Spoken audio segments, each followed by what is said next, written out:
This is Staar Guided Practice numbers 49 through 53. Number 49 says 4 sets of ordered pairs are shown below. Which set of ordered pairs describes a function? Okay, remember with a function, the x cannot repeat, so that's all you're looking at. Don't even worry about the y. So if you look at A, your x's are 2, -3, +3, and -2. None of them repeat, even though you have 3 and -3. They're still different numbers, so none of them repeated. So A is definitely a function. If you look at B, none of those repeat, so that's also a function. C also has none of them repeating. If you look at D, it has 3 and -3, but just because it's a negative and a positive, it's different numbers. Okay, so that means your answer is D, all of the above. Number 50 says the table shows information about the distances on a map. What is the rate of change for the data in the table? Okay, so if we look at the table, you have 1.5, which we'll call x1, and then you have 27, which we'll call y1. Then you have 2 as your x2, and then 36 is your y2. If you want to use a formula, you can use the formula y2 minus y1 equals x2 minus x1, and that'll give you your rate of change. Okay, so you have 36, which is your y2, minus your 27, which is your y1. And then that's going to be over x2, which is 2, and x1, which is 1.5.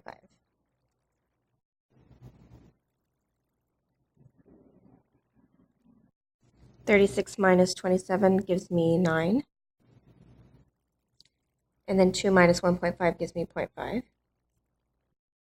Then you put in the calculator 9 divided by 0.5, and it gives you 18. So your rate of change is 18. If you look at the table, your y is 27, your x is 1.5. When you divide the two, it'll give you your slope. And your rate of change, of course. So 27 divided by 1.5 should give you 18. So the answer is J as in Jack.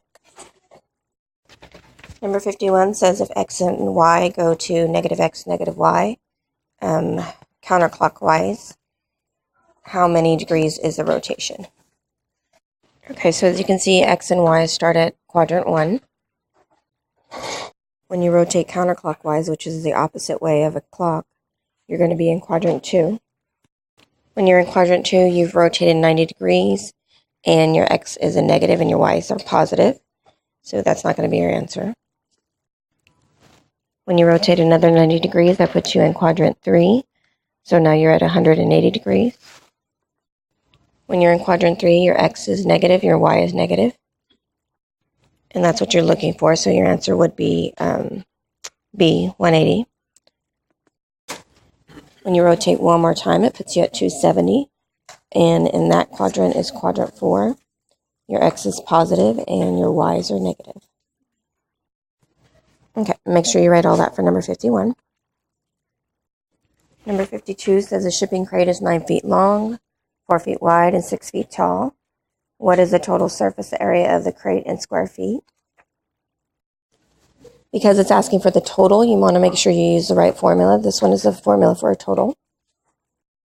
The P stands for the perimeter. Make sure you write all this down. The H stands for the height of the prism.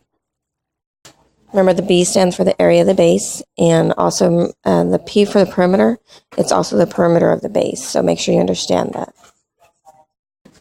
Okay, so they gave us the length and the width, so this is our base. This is the bottom part of the crate. We want to find the perimeter and the area of it first. Remember, the perimeter is adding up all your sides, so it'd be 9 plus 4 plus 9 plus 4. It gives you 26 feet. And then the big B is the area of the base, which is the area of the rectangle. To get that, you just multiply 9 times 4, which should give you 36. Okay, now you have everything you need to go fill it into or input it into the formula. Okay, remember the the perimeter of the base was 26. The area of the base was 36. The only thing you're missing is the height of the whole prism, which in this problem was 6 feet tall. Input that in your calculator, should give you 228 feet squared. Number 53 says, which of the following statements is true? I want you to input all of these in your calculator so that it can look like money, and then that way you can compare them. So F says -5 plus the square root of 3. Put that in your calculator. It gives you approximately -3.27. So the question is -3.27 greater than -3? The answer is no, so that would be false. -1 plus pi gives you $2.14 approximately. Okay, so $2.14 is definitely greater than -1.59, so that would be a true statement. Okay, go ahead and do the independent practice on your own. Like I said, if you want to do the guided number 49 and then flip it over and do the independent 49, whichever works best for you, just, whatever works for you.